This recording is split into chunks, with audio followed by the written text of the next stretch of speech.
में क्या फर्क है?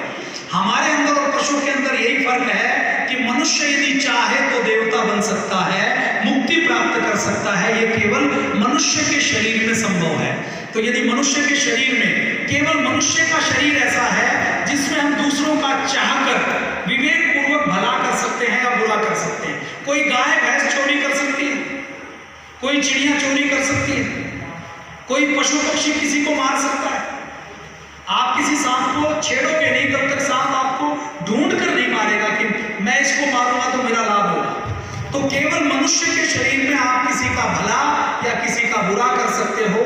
मनुष्य के शरीर में आप केवल या तो पाप कर सकते हो, पुण्य क्या नहीं मिलता है? सोच के बताओ, गाय को दूध देने का कोई पुण्य नहीं मिलता। आप कहेंगे जी दूध पीकर भूखे आदमी की जान बचती है, बच्चे का पेट भरता है, गाय का दूध इतना उपयोगी है। तो गाय दूध चाहकर नहीं देती, गाय का दूध तो अपने आप बनता है। कोई नहीं निकालेगा तो थन में सड़ जाएगा। तो गाय के अंदर कैपेसिटी है कि दूध, अपना दूध बनाए, दूध निकाले और भूखे को पिला दे। पिला सकती है कि गाय जाकर भूखे व्यक्ति को ढूंढे और पिला दे कि ये भूखा है, मैंने इसको पिला दिया। ये काम केवल मनुष्य कर सकता है, इसलिए गाय को कोई पुण्य नहीं मिलता। गाय का दूध तो बनेगा, वो नहीं चाहेगी तो भी बनेगा। कोई गाय नहीं चाहे कि दूध नहीं बने तो भी बनेगा ना। आम का पेड़ है, आम खाते हैं हम, आम से पेट भरता है, तो आम के पेड़ को पुण्य मिलता है? नहीं मिलता। क्यों? क्योंकि आम के पेड़ को कोई पुण्य नहीं मिलेगा। आम के पेड़ की तो मजबूरी है, उसकी प्रोग्रामिंग ऐसी है कि आम अपने आप लगेगा। आप जैसा कोई व्यक्ति उस पेड़ का फल तोड़कर किसी को खिला दे तो उसका पेट भर जाएगा, नहीं तो वो फल आम के पेड़ के ऊपर सड़ता है या नहीं सड़ता। तो इसका मतलब क्या है कि केवल मनुष्य के शरीर में आप दूसरों की सेवा कर सकते हैं, दूसरों का भला कर सकते हैं, दूसरों का बुरा कर सकते हैं। तो आपको ये मनुष्य के शरीर में सेवा करने का एक बहुत बड़ा अवसर मिला। तो सेवा के क्या माध्यम है? आप लंगर चलाइए, ये सेवा का बड़ा माध्यम है। आपने लंगर चला दिया, भोजनालय चला दिया, तो ये सेवा है। आपने हॉस्पिटल खोल दिया जिसमें लोग ठीक हो जाए, उनका दुख दूर हो जाए, ये पुण्य का काम है, सेवा का काम है। अब देवघर में हॉस्पिटल बना एम्स, तो 400 बेड के हॉस्पिटल को बनाने में 400 करोड़ रुपए लगे। आप यदि 100 बेड का एक हॉस्पिटल बनाते हैं तो 100 करोड़ रुपए लगाकर आप हॉस्पिटल बना पाएंगे, फिर किसी का इलाज होगा। लेकिन यदि आपको 100 लोगों को ठीक करने का पुण्य कमाना है तो आप योग की एक कक्षा लगा दें तो आपको उतना ही पुण्य मिलेगा जितना 100 करोड़ रुपए का हॉस्पिटल बनाने से पुण्य मिलता है।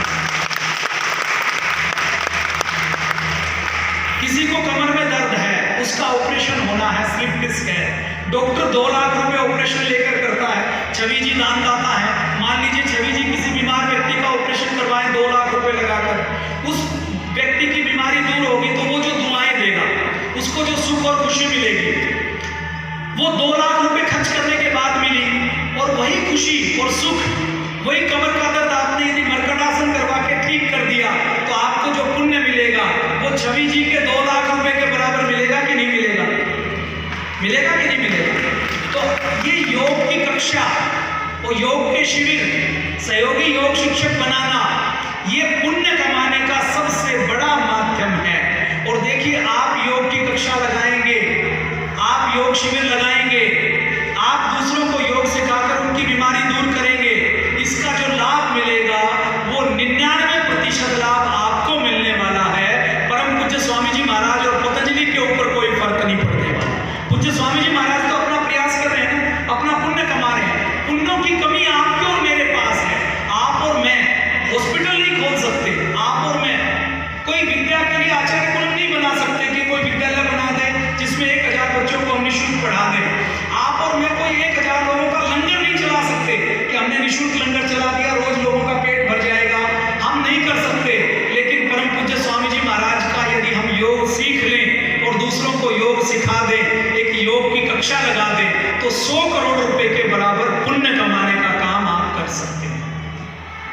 आपने यदि किसी का बीपी ठीक कर दिया, किसी की डायबिटीज ठीक कर दी, किसी का कोलेस्ट्रॉल ठीक कर दिया, तो उस व्यक्ति को यदि 20 लाख रुपए बीमारी में खर्च करने थे और आपके कारण यदि उसकी बीमारी ठीक हो गई तो आपको 20 लाख रुपए दान करने के बराबर पुण्य केवल योग सिखाने से मिल सकता है।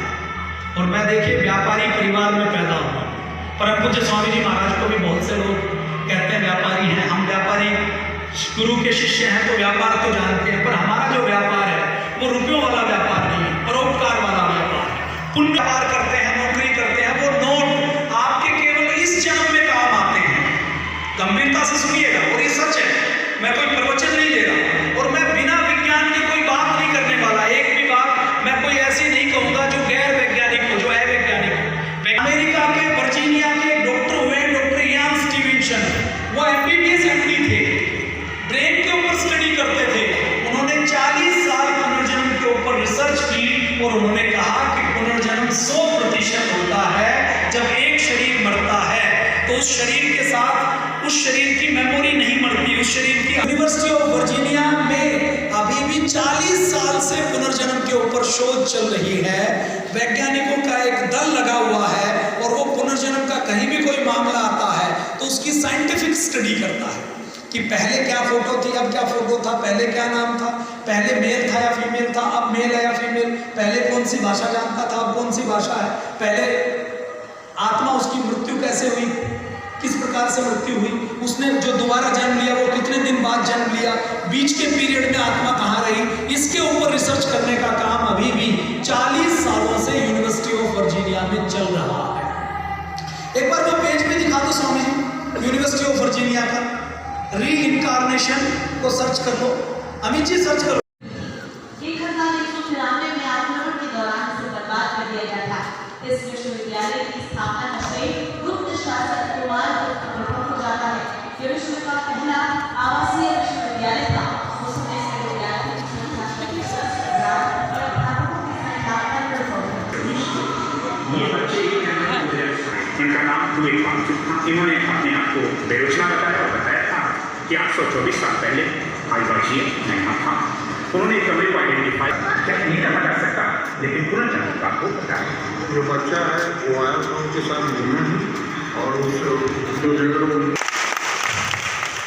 ये हमारा जो सनातन धर्म है ना, ये विज्ञान है। अभी जो वैज्ञानिक खोज कर रहे हैं ना,